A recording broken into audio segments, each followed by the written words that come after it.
ನಮಸ್ತೆ ಎಲ್ಲರಿಗೂ. ಇವತ್ತು ನಾವು SBI SEO ನೇಮಕಾತಿ 2025 ಇದರಲ್ಲಿ 103 ಹುದ್ದೆಗಳಿಗೆ ಆನ್ಲೈನ್ನಲ್ಲಿ ಅರ್ಜಿ ಸಲ್ಲಿಕೆಯನ್ನು ಪ್ರಾರಂಭಿಸಿದ್ದಾರೆ. ಇವತ್ತು ನಾವು ಇದರ ಬಗ್ಗೆ ತಿಳಿದುಕೊಳ್ಳೋಣ. ಇಲ್ಲಿ ನೀವು ನೋಡಬಹುದು state bank of India SBI ಇದರಲ್ಲಿ ಸ್ಪೆಷಲಿಸ್ಟ್ ಕೇಡರ್ ಅಧಿಕಾರಿಗಳು 103 ಒಟ್ಟು ಹುದ್ದೆಗಳು. ಹಾಗೆಯೇ ಅರ್ಹತೆ ಬಂದು ಯಾವುದೇ ಪದವೀಧರ, BA, BCom, ಯಾವುದೇ ಸ್ನಾತಕೋತ್ತರ ಪದವಿ, CA, MBA, PGDM, PG diploma, ಹಾಗೆ ವಯಸ್ಸಿನ ಮಿತಿ ಬಂದು 25 ರಿಂದ 50 ವರ್ಷಗಳು. ಹಾಗೆ ಅರ್ಜಿ ಆರಂಭ ದಿನಾಂಕ ಬಂದು 20-27-10-2025 ಅಂದರೆ ಆಲ್ರೆಡಿ ಇದು 2 ದಿನದ ಮುಂಚೆನೇ ಶುರುವಾಗಿದೆ. ಹಾಗೆ ಅರ್ಜಿಯ ಕೊನೆಯ ದಿನಾಂಕ ಬಂದು 17-11-2025. ಇದರ ಅಧಿಕೃತ ವೆಬ್ಸೈಟ್ ಬಂದು sbi.bank.in. ಇವಾಗ ನಾವು SBI ಸ್ಪೆಷಲಿಸ್ಟ್ ಕೇಡರ್ ಅಧಿಕಾರಿಗಳ ನೇಮಕಾತಿ 2025 ಈ ಹುದ್ದೆಯ ವಿವರಗಳ ಬಗ್ಗೆ ತಿಳಿದುಕೊಳ್ಳೋಣ.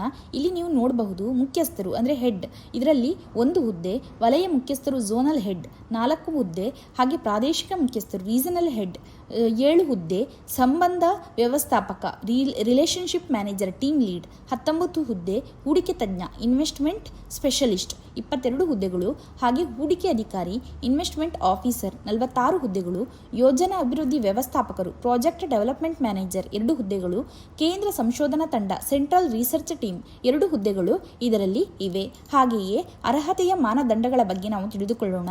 ಇಲ್ಲಿ ನೀವು ನೋಡಬಹುದು ಮುಖ್ಯಸ್ಥರು ಅಂದರೆ ಉತ್ಪನ್ನ, ಹೂಡಿಕೆ ಮತ್ತು ಸಂಶೋಧನೆಯಲ್ಲಿ ಇದು ಬಂದು ಹೆಡ್, ಮುಖ್ಯಸ್ಥರು ಅಂದರೆ head production investment and research. ಇದರಲ್ಲಿ ನೀವು ನೋಡಬಹುದು ಸರ್ಕಾರಿ ಮಾನ್ಯತೆ ಪಡೆದ ವಿಶ್ವವಿದ್ಯಾಲಯ, ಸಂಸ್ಥೆ ಅಥವಾ ಪ್ರತಿಷ್ಠಿತ ಕಾಲೇಜುಗಳಿಂದ ಪದವಿ, ಸ್ನಾತಕೋತ್ತರ ಪದವಿ. ಆದ್ಯತೆಯ ಅರ್ಹತೆ ಬಂದು CA, CFP, CFA, NISM ಹೂಡಿಕೆ ಸಲಹೆಗಾರ, NISM 21A ಸಂಶೋಧನಾ ವಿಶ್ಲೇಷಕ ಪ್ರಮಾಣ ಪತ್ರ. ಇದಿಷ್ಟು ನಿಮ್ಮ ಹತ್ರ ಇರಬೇಕಾಗತ್ತೆ. ಇದೆಲ್ಲ ಬಂದು ಅರ್ಹತೆಯ ಮಾನದಂಡಗಳಾಗಿರುತ್ತೆ. ಯಾರಿಗೆ? ಇದು ಮುಖ್ಯಸ್ಥರ ಪೋಸ್ಟಿಗೆ ಅರ್ಜಿ ಹಾಕುವವರಿಗಾಗಿ, ಹೆಡ್ ಪೋಸ್ಟಿಗೆ ಅರ್ಜಿ ಹಾಕುವವರಿಗೆ. ಓಕೆ, ಇವಾಗ ಬಂದು ಝೋನಲ್ ಹೆಡ್, ವಲಯ ಮುಖ್ಯಸ್ಥ ಪೋಸ್ಟಿಗೆ ಯಾರು ಅರ್ಜಿ ಹಾಕ್ತಾರೆ ಅವರಿಗೆ ಸರ್ಕಾರಿ ಮಾನ್ಯತೆ ಪಡೆದ ವಿಶ್ವವಿದ್ಯಾಲಯ ಅಥವಾ ಸಂಸ್ಥೆಯಿಂದ ಪದವೀಧರರು. ಅಂದರೆ ನೀವು ಪದವಿಯನ್ನು ಪಡೆದಿರಬೇಕು, ಸರ್ಕಾರಿ ಮಾನ್ಯತೆ ಪಡೆದ ವಿಶ್ವವಿದ್ಯಾಲಯ ಅಥವಾ ಸಂಸ್ಥೆಯಿಂದ ಪದವೀಧರರು ಆಗಿರಬೇಕು. ಝೋನಲ್ ಹೆಡ್ ಯಾರು ಅಪ್ಲಿಕೇಶನ್ ಹಾಕ್ತಿದ್ದಾರೆ ಅವರು.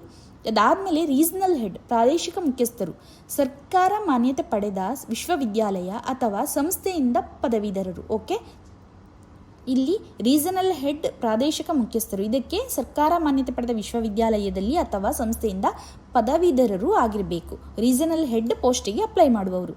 ಅದಾದಮೇಲೆ ಬಂದು ರಿಲೇಶನ್ಶಿಪ್ ಮ್ಯಾನೇಜರ್ ಟೀಮ್ ಲೀಡ್, ಇದರಲ್ಲಿ ಬಂದು ಸರ್ಕಾರ ಮಾನ್ಯತೆ ಪಡೆದ ವಿಶ್ವವಿದ್ಯಾಲಯ ಅಥವಾ ಸಂಸ್ಥೆಯಿಂದ ಪದವೀಧರರು. ಇದು ಕೂಡ ನೀವು ಪದವಿಯನ್ನು ಪಡೆದುಕೊಂಡಿರಬೇಕು. ಅದಕ್ಕೆ ರಿಲೇಶನ್ಶಿಪ್ ಮ್ಯಾನೇಜರ್ ಟೀಮ್ ಲೀಡ್ ಪೋಸ್ಟಿಗೆ ಅಪ್ಲೈ ಮಾಡೋದಾದರೆ. ಅದಾದಮೇಲೆ ನಿಮಗೆ ಬರುವಂಥದ್ದು ಹೂಡಿಕೆ ತಜ್ಞ ಇನ್ವೆಸ್ಟ್ಮೆಂಟ್ ಸ್ಪೆಷಲಿಸ್ಟ್. ಇದು ಕೂಡ ಮಾನ್ಯತೆ ಪಡೆದ ಕಾಲೇಜು, ವಿಶ್ವವಿದ್ಯಾಲಯ ಅಥವಾ CFAನಿಂದ ಹಣಕಾಸು, ಲೆಕ್ಕಪತ್ರ ನಿರ್ವಹಣೆ, ವ್ಯವಹಾರ ನಿರ್ವಹಣೆ, ವಾಣಿಜ್ಯ, ಅರ್ಥಶಾಸ್ತ್ರ, ಬಂಡವಾಳ ಮಾರುಕಟ್ಟೆಗಳು, ಬ್ಯಾಂಕಿಂಗ್, ವಿಮೆ, ಆಕ್ಚುರಿಯಲ್ ವಿಜ್ಞಾನದಲ್ಲಿ PG ಪದವಿ ಅಥವಾ PG ಡಿಪ್ಲೊಮಾದಲ್ಲಿ ವೃತ್ತಿಪರ ಅರ್ಹತೆ. ಇದಿಷ್ಟರಲ್ಲಿ ಯಾವುದಾದ್ರೂ ಒಂದನ್ನು ನೀವು ಮಾಡಿರಬೇಕು. ಯಾವುದಕ್ಕೆ? ಇನ್ವೆಸ್ಟ್ಮೆಂಟ್ ಸ್ಪೆಷಲಿಸ್ಟ್ ಹುದ್ದೆಗೆ ನೀವು ಅರ್ಜಿ ಹಾಕ್ತಿದ್ದೀರಿ ಅಂತಂದರೆ ನೀವು ಇದರಲ್ಲಿ ಯಾವುದಾದ್ರೂ ಒಂದು ಪದವಿಯನ್ನು ಪಡೆದಿರಬೇಕು. ಓಕೆನಾ? ಅದಾದಮೇಲೆ ಹೂಡಿಕೆ ಅಧಿಕಾರಿ ಅಂದರೆ ಇನ್ವೆಸ್ಟ್ಮೆಂಟ್ ಆಫೀಸರ್.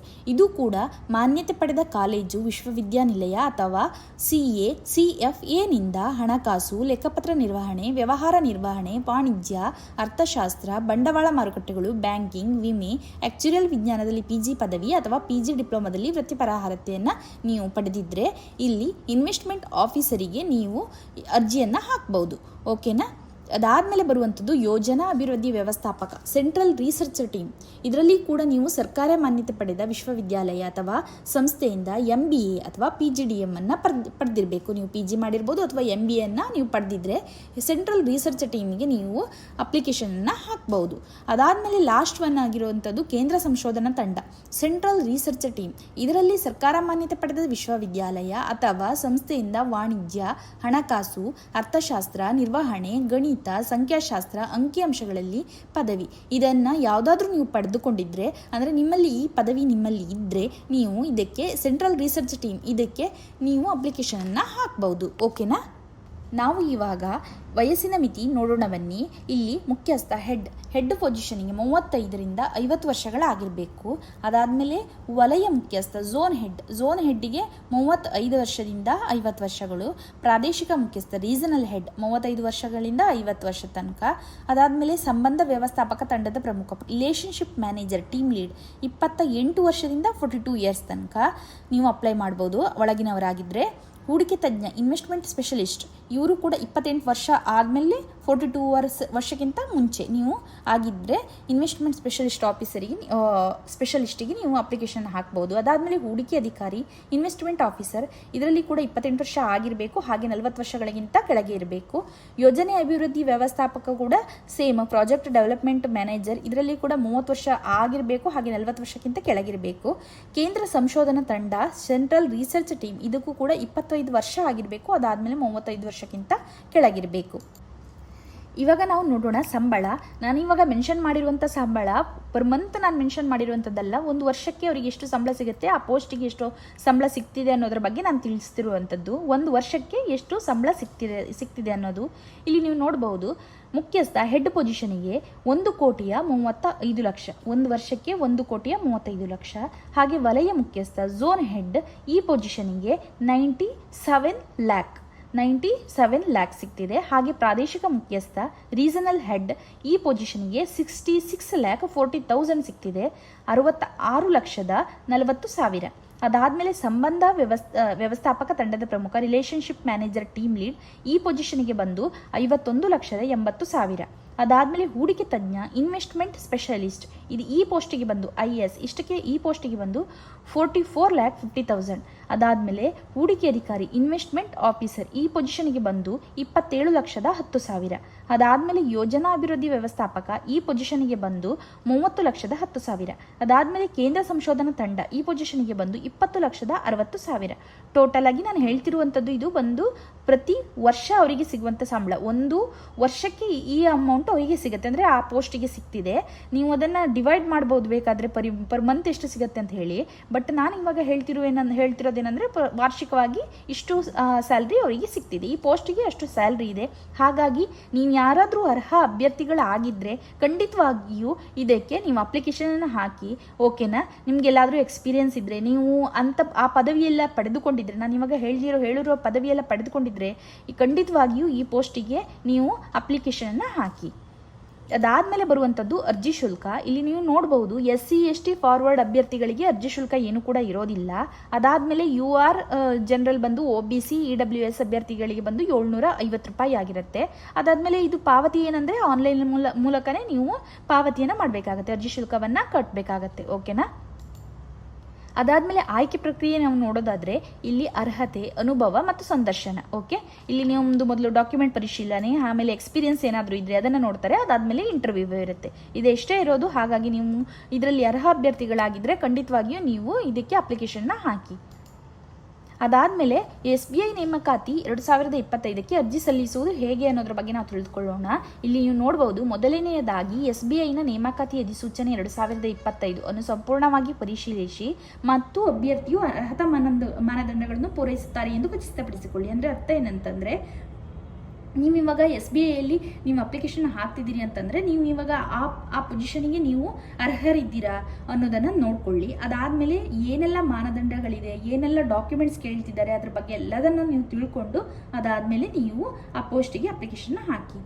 ಆನ್ಲೈನ್ ಮೋಡ್ ಮೂಲಕ ಅರ್ಜಿಯನ್ನು ಭರ್ತಿ ಮಾಡುವ ಮೊದಲು ದಯವಿಟ್ಟು ಸಂವಹನ ಉದ್ದೇಶಕ್ಕಾಗಿ ಸರಿಯಾದ ಇಮೇಲ್ ID, ಮೊಬೈಲ್ ಸಂಖ್ಯೆ ಹೊಂದಿರಿ ಮತ್ತು ID ಪುರಾವೆ, ವಯಸ್ಸು, ಶೈಕ್ಷಣಿಕ ಅರ್ಹತೆ, ರೆಸ್ಯೂಮ್, ಯಾವುದೇ ಅನುಭವ ಇದ್ದರೆ ಇತ್ಯಾದಿ ದಾಖಲೆಗಳನ್ನು ಸಿದ್ಧವಾಗಿಡಿ. ಇದು ನಾನು ಲಾಸ್ಟ್ ವಿಡಿಯೋ ಕೂಡ ನಿಮ್ಗೆ ಹೇಳಿದ್ದೀನಿ. ಲಾಸ್ಟ್ ವಿಡಿಯೋದಲ್ಲಿ ಕೂಡ ಏನಂದರೆ, ನೀವು ಅರ್ಜಿ ಹಾಕೋಕ್ಕಿಂತ ಮೊದಲು ನಿಮ್ಮದು ಮೇಲ್ ID, ಅದಾದಮೇಲೆ ಮೊಬೈಲ್ ನಂಬರ್, ಹಾಗೆಯೇ ನಿಮ್ಮಲ್ಲಿ ಏನೇನು ಪುರಾವೆಗಳಿದೆ ಅಂದರೆ ನಿಮ್ಮದು ID ಕಾರ್ಡ್ಸ್ ಆಗಿರ್ಬೋದು, ಎಲ್ಲ ID ಕಾರ್ಡ್ಸ್ ಆಗಿರ್ಬೋದು. ಅದಾದಮೇಲೆ ನಿಮ್ಮದು ಡಾಕ್ಯುಮೆಂಟ್ಸ್, ಇವಾಗ ಬರ್ತ್ ಸರ್ಟಿಫಿಕೇಟ್ ಆಗಿರ್ಬೋದು, ನಿಮ್ಮದು ಡೇಟ್ ಆಫ್ ಬರ್ತ್ ಇದಾಗಿರ್ಬೋದು, ಇಲ್ಲ ಹೈಸ್ಕೂಲ್ ಇದು ನಿಮ್ಮದು ಸರ್ಟಿಫಿಕೇಟ್ ಬೇಕಿದ್ರೆ ಅದಾಗಿರ್ಬೋದು. ಅದಾದಮೇಲೆ ನಿಮ್ಮದು ಕಾಲೇಜಿದು ನೀವು ಇವಾಗ ಕಲ್ತಿದ್ದೀರಾ, ನಾವು ಪದವಿ ಮಾಡಿದ್ದೀನಿ, ನಾನು ಡಿಗ್ರಿ ಮುಗಿಸಿದ್ದೀನಿ ಅನ್ನೋದಕ್ಕೆ ಕೊಡುವಂಥ ಸರ್ಟಿಫಿಕೇಟ್ ಆಗಿರ್ಬೋದು. ಆಮೇಲೆ ನಿಮಗೆ ಎಕ್ಸ್ಪೀರಿಯನ್ಸ್ ಇದ್ದರೆ ಅದರದ್ದು ರೆಸ್ಯೂಮ್ ಆಗಿರ್ಬೋದು, ಎಕ್ಸ್ಪೀರಿಯನ್ಸ್ ಸರ್ಟಿಫಿಕೇಟ್ ಆಗಿರ್ಬೋದು. ಇದೆಲ್ಲವನ್ನು ಕೂಡ ನೀವು ಮೊದಲೇ ರೆಡಿ ಮಾಡಿ ಇಟ್ಕೊಂಡ್ರೆ ನಿಮಗೆ ತುಂಬ ಈಸಿ ಆಗುತ್ತೆ ಅಪ್ಲಿಕೇಶನ್ನ ಹಾಕೋದಕ್ಕೂ ಕೂಡ. ಇದು ಎಲ್ಲ ಯಾವುದಕ್ಕೆ ಕೂಡ ನೀವು ಅಪ್ಲಿಕೇಶನ್ ಹಾಕ್ತಿದ್ರು ಕೂಡ ಇದೆಲ್ಲದು ಸೇಮ್ ಆಗಿಯೇ ಇರುತ್ತೆ. ಇದನ್ನು ನೀವು ಮನದಟ್ಟು ಮಾಡಿಟ್ಕೊಂಡಿರಬೇಕು. ಓಕೆನಾ? ಅದಾದಮೇಲೆ ಕೆಳಗೆ ನೀಡಲಾದ SBI ಹೂಡಿಕೆ ತಜ್ಞರು ಅಥವಾ ಅಧಿಕಾರಿ ಆನ್ಲೈನ್ನಲ್ಲಿ ಅರ್ಜಿ ಸಲ್ಲಿಸಿ ಲಿಂಕನ್ನು ಕ್ಲಿಕ್ ಮಾಡಿ. ಓಕೆ, ಅಂದರೆ ಇವಾಗ ನಾನು ಯಾವ ವೆಬ್ಸೈಟ್ ಲಿಂಕನ್ನು ಕೊಟ್ಟಿರ್ತೀನಿ, ನಾನು ಡಿಸ್ಕ್ರಿಪ್ಷನಲ್ಲಿ ಕೂಡ ಮೆನ್ಷನ್ ಮಾಡಿರ್ತೀನಿ. ಆಗ ನೀವು ಆ ಲಿಂಕನ್ನು ಕ್ಲಿಕ್ ಮಾಡಿದರೆ ಡೈರೆಕ್ಟಾಗಿ SBI ಪೇಜಿಗೆ ಹೋಗುತ್ತೆ. ನೀವು ಅಲ್ಲಿ ಹೋಗಿ ನೀವು ಅಪ್ಲಿಕೇಶನ್ನ ಹಾಕ್ಬೋದು. ಓಕೆ, ಅದಾದಮೇಲೆ SBI ಆನ್ಲೈನ್ ಅರ್ಜಿ ನಮೂನೆಯಲ್ಲಿ ಅಗತ್ಯವಿರುವ ಎಲ್ಲ ವಿವರಗಳನ್ನು ನವೀಕರಿಸಿ. ನಿಮ್ಮ ಇತ್ತೀಚಿನ ಭಾವಚಿತ್ರದೊಂದಿಗೆ ಅನ್ವಯಿಸಿದರೆ ಅಗತ್ಯ ಪ್ರಮಾಣ ಪತ್ರಗಳು, ದಾಖಲೆಗಳ ಸ್ಕ್ಯಾನ್ ಮಾಡಿದ ಪ್ರತಿಗಳನ್ನು ಅಪ್ಲೋಡ್ ಮಾಡಿ. ಇದು ಏನಂತಂದರೆ ಅಲ್ಲಿ ನೀವು ಪೇಜ್ ಓಪನ್ ಮಾಡಿದ್ರು ಕೂಡ ನಿಮಗೆ ಎಲ್ಲದೂ ಬರುತ್ತೆ. ಅಂದರೆ SBIಯಲ್ಲಿ ನಿಮ್ಮ ಫೋಟೋ ಆಗಿರ್ಬೋದು, ಅದಾದಮೇಲೆ ಪ್ರಮಾಣ ಪತ್ರ ಆಗಿರ್ಬೋದು, ನಿಮ್ಮದು ಡಾಕ್ಯುಮೆಂಟ್ಸ್ ಏನೆಲ್ಲ ಇದೆ ಅದೆಲ್ಲ ಮೊದಲೇ ಸ್ಕ್ಯಾನ್ ಮಾಡಿ ಇಟ್ಕೊಂಡು ಅದನ್ನು ಅಪ್ಲೋಡ್ ಮಾಡಿ. ಅಪ್ಲೋಡ್ ಮಾಡೋಕ್ಕಿಂತ ಮುಂಚೆ ಏನೆಲ್ಲ ಬೇಕು ಅನ್ನೋದ್ರ ಬಗ್ಗೆ ಸರಿಯಾಗಿ ನೀವು ಮಾಹಿತಿಯನ್ನು ತಗೊಳ್ಳಿ. ಓಕೆ, ಅದಾದಮೇಲೆ ನಿಮ್ಮ ವರ್ಗದ ಪ್ರಕಾರ ಅರ್ಜಿ ಶುಲ್ಕವನ್ನು ಪಾವತಿಸಿ. ಇದು ನಾನು ಮೊದಲೇ ಹೇಳಿದಾಗೆ SC ST ಫಾರ್ವರ್ಡ್ ಅಭ್ಯರ್ಥಿಗಳಿಗೆ ಯಾವುದೇ ಶುಲ್ಕ ಇರೋದಿಲ್ಲ. UR OBC EWS ಅಭ್ಯರ್ಥಿಗಳಿಗೆ 750 ರೂಪಾಯಿ ಇರುತ್ತೆ. ಅರ್ಜಿ ಶುಲ್ಕ ಬಂದು 750 ರೂಪಾಯಿ. ಅದಾದಮೇಲೆ ಕೊನೆಯದಾಗಿ SBI ನೇಮಕಾತಿ 2025 ಪ್ರಕ್ರಿಯೆಯನ್ನು ಪೂರ್ಣಗೊಳಿಸಲು ಸಲ್ಲಿಸಲು ಬಟನ್ ಅನ್ನು ಕ್ಲಿಕ್ ಮಾಡಿ. ಮುಖ್ಯವಾಗಿ ಹೆಚ್ಚಿನ ಉಲ್ಲೇಖಕ್ಕಾಗಿ ಅರ್ಜಿ ಸಂಖ್ಯೆ ಮತ್ತು ವಿನಂತಿ ಸಂಖ್ಯೆಯನ್ನು ಸೆರೆ ಹಿಡಿಯಿರಿ. ಅಂತಂದರೆ ಇವಾಗ ನೀವು ಲಾಸ್ಟ್ ಎಲ್ಲ ಅಪ್ಲಿಕೇಶನ್ ಎಲ್ಲದನ್ನು ನೀವು ಡಾಕ್ಯುಮೆಂಟ್ಸ್ ಎಲ್ಲ ಫಿಲ್ ಮಾಡಿದ್ರಿ, ಅಪ್ಲೋಡ್ ಮಾಡಿದ್ರಿ, ನಿಮ್ಮದು ನೇಮ್, ಡೇಟ್ ಆಫ್ ಬರ್ತ್ ಎಲ್ಲದನ್ನು ಫಿಲ್ ಮಾಡಿ ಆದಮೇಲೆ ಎಲ್ಲ ಒಂದ್ಸಲ ಚೆಕ್ ಮಾಡ್ಕೊಳ್ಳಿ ಎಲ್ಲ ಸರಿಯಾಗಿ ಅಂತೇಳಿ. ಅದಾದಮೇಲೆ ನೀವು ಸಬ್ಮಿಟ್ ಮಾಡಿ ಆದಮೇಲೆ ನಿಮಗೆ ಅಲ್ಲಿ ಬರುತ್ತಲ್ವ ಅರ್ಜಿ ಸಂಖ್ಯೆ, ಫಾರ್ಮ್ ನಂಬರ್, ಅದನ್ನೆಲ್ಲ ತೆಗೆದಿಟ್ಕೊಳ್ಳಿ. ಯಾಕಂತಂದರೆ ನಿಮಗೆ ಅದು ತುಂಬ ಇಂಪಾರ್ಟೆಂಟ್ ಆಗಿರುತ್ತೆ. ನೀವು ಆಮೇಲೆ ನಿಮ್ಮದು ಸಬ್ಮಿಟ್ ಆಗಿದೆಯಾ ಅಥವಾ ಏನಾಗ್ತಿದೆ, ಅರ್ಜಿ ಎಲ್ಲಾದರೂ ಅಪ್ಲಿಕೇಶನ್ ರಿಜೆಕ್ಟ್ ಆಗಿದೆಯಾ ಅಥವಾ ಅವರು ಅದನ್ನು ತಗೊಂಡಿದ್ದಾರಾ, ಸಬ್ಮಿಟ್ ಆಗಿದೆಯಾ ಕರೆಕ್ಟಾಗೆಲ್ಲ ನೋಡೋದಕ್ಕೋಸ್ಕರ ಅದು ಬೇಕಾಗತ್ತೆ.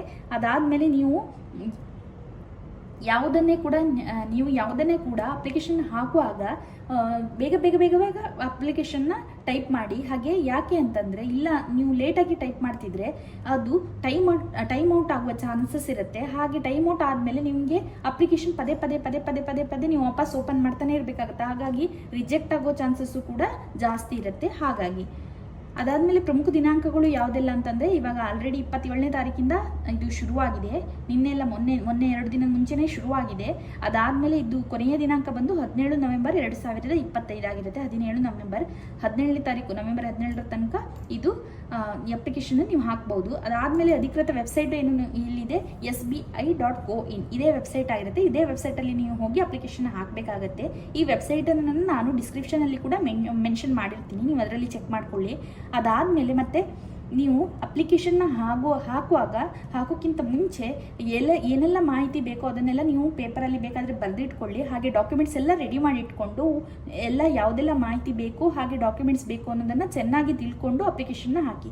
ಯಾರು ಅರ್ಹ ಅಭ್ಯರ್ಥಿಗಳಿದ್ದಾರೋ ಅವರು ಖಂಡಿತವಾಗಿಯೂ ಈ ಅಪ್ಲಿಕೇಶನ್ನ ಹಾಕಿ. ಯಾಕಂದರೆ ಬೈ ಚಾನ್ಸ್ ಇಲ್ಲ ಬೈ ಲಕ್ ಗಾಡ್ಸ್ ಗ್ರೇಸ್ ಅಂತ ಹೇಳ್ತಾರಲ್ಲ, ಹಾಗೆ ನಿಮಗೆ ಆ ಜಾಬ್ ಆಗ್ಲೂಬಹುದಲ್ವಾ. ಅದಕ್ಕೋಸ್ಕರ ಯಾವ ಜಾಬಿಗೆ ಅಪ್ಲಿಕೇಶನ್ ಹಾಕಬೇಕೋ ಹಾಕ್ತಾನೆ ಇರಬೇಕು, ನೀವು ಅಪ್ಲೈ ಮಾಡ್ತಾನೆ ಇರಬೇಕು. ಯಾವತ್ತಾದರೂ ಒಂದಿನ ಯಾವುದೋ ಒಂದು ಕ್ಷಣದಲ್ಲಿ ಆ ಜಾಬ್ ನಿಮಗೆ ಆಗ್ಲೂಬಹುದು ಅಲ್ವಾ. ಇದೇ ಜಾಬ್ ಅಂತ ಹೇಳ್ತಿಲ್ಲ, ನಾನು ಯಾವುದಾದ್ರೂ ಸಹ ಗೌರ್ಮೆಂಟ್ ಜಾಬ್ ನೋಡ್ತಿದ್ರೆ ತುಂಬ ಜನ ಗೌರ್ಮೆಂಟ್ ಜಾಬ್ ನೋಡ್ತಿರ್ಬೋದು.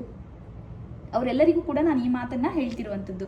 ಅದಾದಮೇಲೆ ಮತ್ತೆ ನೀವು ಈ ವಿಡಿಯೋವನ್ನು ನೋಡಿದ ಮೇಲೆ ಬೇರೆ ಯಾರಾದರೂ ನೀವು ಅಪ್ಲಿಕೇಶನ್ ಹಾಕ್ತಿಲ್ಲ, ನೀವು ಅರ್ಹ ಅಭ್ಯರ್ಥಿಗಳಲ್ಲ ಅಥವಾ ಅಪ್ಲಿಕೇಶನ್ ಹಾಕ್ತಿಲ್ಲ ಅಂತಿದ್ರೆ ಬೇರೆ ಯಾರಾದರೂ ನಿಮಗೆ ಗೊತ್ತಿರೋರಿದ್ರೆ ಇದನ್ನು ಶೇರ್ ಮಾಡಿ, ಈ ವಿಡಿಯೋವನ್ನು ಶೇರ್ ಮಾಡಿ, ಹಾಗೆ ಲೈಕ್ ಮಾಡಿ, ಕಮೆಂಟ್ ಮಾಡಿ, ಸಬ್ಸ್ಕ್ರೈಬ್ ಮಾಡಿ. ಓಕೆನಾ? ಮುಂದೆ ಇದೇ ಥರ ವಿಡಿಯೋ ಬೇಕು ಅಂತಿದ್ರು ಕೂಡ ನೀವು ಕಮೆಂಟ್ ಮಾಡಬಹುದು. ಓಕೆ, ಧನ್ಯವಾದಗಳು ಎಲ್ಲರಿಗೂ. All the best.